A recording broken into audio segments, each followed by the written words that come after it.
Hi, everybody. Let me describe for you a story that I hear all of the time. Someone has years of experience. They meet every requirement in the job description, and sometimes they're even overqualified. They apply anyway, and they never hear back. No interview, no rejection email, just silence. And eventually they start asking the wrong question. What's wrong with me? The answer is usually nothing. What's wrong is how your resume is being interpreted by a system that was never designed to understand humans. So let's start out today by demystifying ATS, Applicant Tracking Systems. ATS software is not artificial intelligence the way people imagine it to be. It doesn't read resumes like a recruiter. It doesn't evaluate potential, and it doesn't understand nuance.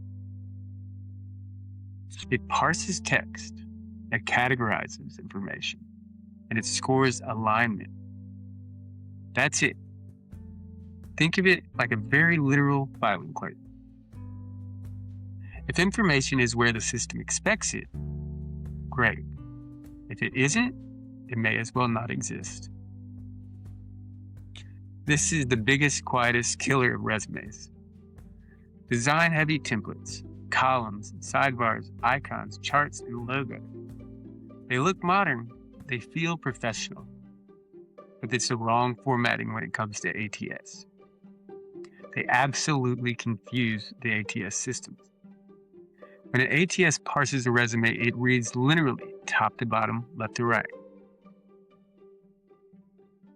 If your resume is split into columns, the system may read your skills before your name, or your job title after your education, or ignore entire sections completely. I've seen resumes where the candidate's job titles never registered at all. Not because they weren't qualified, but because the system could not interpret the layout. Here's something most people don't realize. ATS doesn't understand what you did. It understands how your experience is labeled.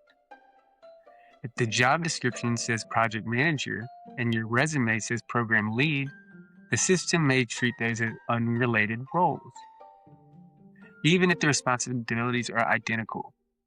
Humans can infer meaning, but ATS cannot. That's why qualified candidates get filtered out early, not because they lack experience, but because they described it differently.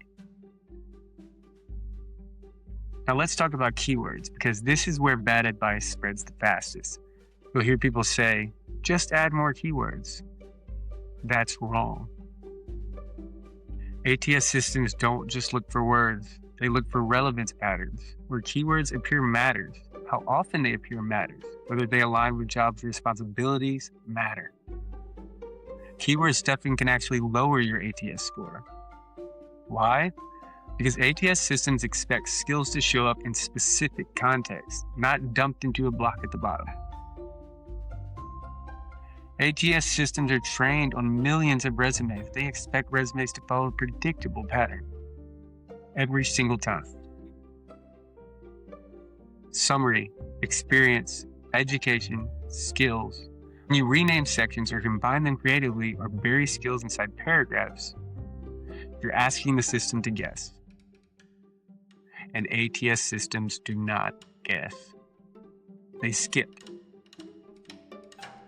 Here's the irony.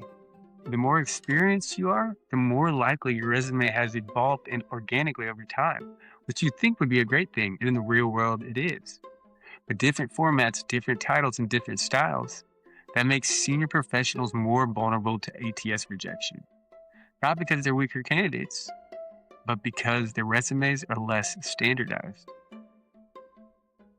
So what actually fixes this? What works? You don't need to game the system. You don't need a new career. You need to understand that right now. You need to see your resume the way ATS sees it. That's why Smart ATS Resume exists. It analyzes structure, keyword alignment, and formatting, the same signals ATS systems use. And it shows you exactly what's helping or hurting your chances. If you've been getting rejected without explanation, stop guessing. Run your resume through Smart ATS Resume today. It takes minutes, it gives you clarity, and it tells you what to fix before you apply again. I'm going to put the link below. Getting rejected does not mean you're unqualified. It usually means your resume isn't speaking the system's language. I'm going to continue to do this weekly, so please like and subscribe below. And once you fix everything, that will change everything. Have a great day.